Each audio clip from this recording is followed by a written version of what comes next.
Papa саламатсыз ба? Саламатсың ба? Анам маған қоланы зиян деп атады. Не үшін зиян екенін жүр зертханаға барып зерттейге коланың. Ай жаңағы сенің сұрағыңа жауапты іздейміз. Осы колаға суға және шарды саламыз. Колаға шарды қойып шайқаймыз. Никола. Не істеді бізде мынау? Үрілді, өйткені оның ішінде газ бар. Енді мынада үрілмеді, оның ішінде газ жоқ, ол су. Бұл газ болғаннан кейін бұл зиян. Бұны біз ішкенде ішіміздегі ауада үріліп ішіміз іседі, дұрыс айтасың. Бұны ішкенде бізде міне шар сияқты үріліп біздің ішімізде зиянды газ пайда болады. Бізде міне 4 ыдысқа мен кола және суды құйдым. Және оған жұмыртқаны саламын.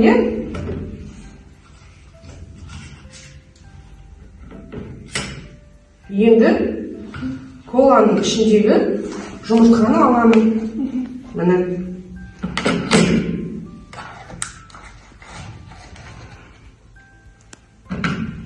Енді судың ішіндегі жұмыртқаны аламын.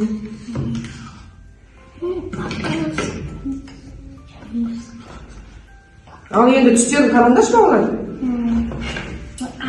Ақ, және бұл коланың ішінде тұрған жұмыртқа. Бұл судың ішінде тұрған жұмыртқа. Егер де қанағы біздің коланың көбірек ішсек, тісіміз осындай қарайып кетеді. Сондықтан коланы ішуге болмайды.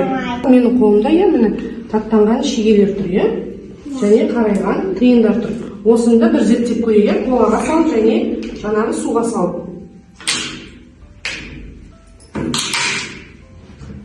Да, су қоямыз.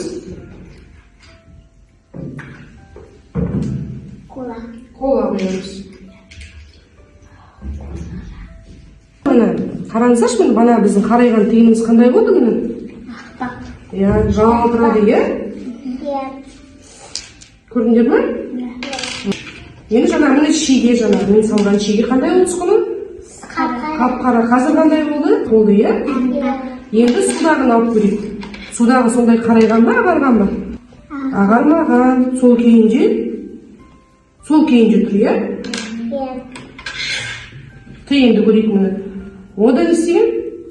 Қарайған, ағармаған кейінже тұр, жаңа бізде тиынды, шегені коламен суға салған кезде түстері өзгерді. Мынау бізде коладан шыққан тиын болды. Оның беті қандай болды жаңа? Қап-қара болды. Енді қазір бізде аппақ жалтырап тұр.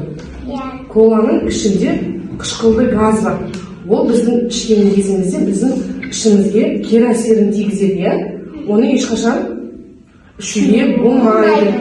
Тісімізді не істейтін болды? Қап-қара болатын болды. Сонымен бүгін біздің балдар не үйренді? Коланың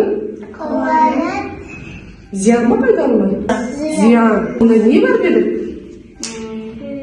Газ бар дедік. Жаңа шамымыз біздің үрілді. Сосын тағы құрамында қышқыл бар екен. Тиынымызды аппақ қылды. Мынау суға түскен тиын, мынау бізде колаға түскен тиын. Соған бояу екен. Жұмыртқаның түсі қандай болды? Суға түскен жұмыртқа. Ақ болды, коладағы қап-қара болды. Сондықтан коланы не істеу керек? Ішпеу керек. Дұрыс, балалар. Балалар, бүгінгі тәжірибе ұнады ма? Рахмет сендерге бүгінгі менің тәжірибеме қатысқандарыңа.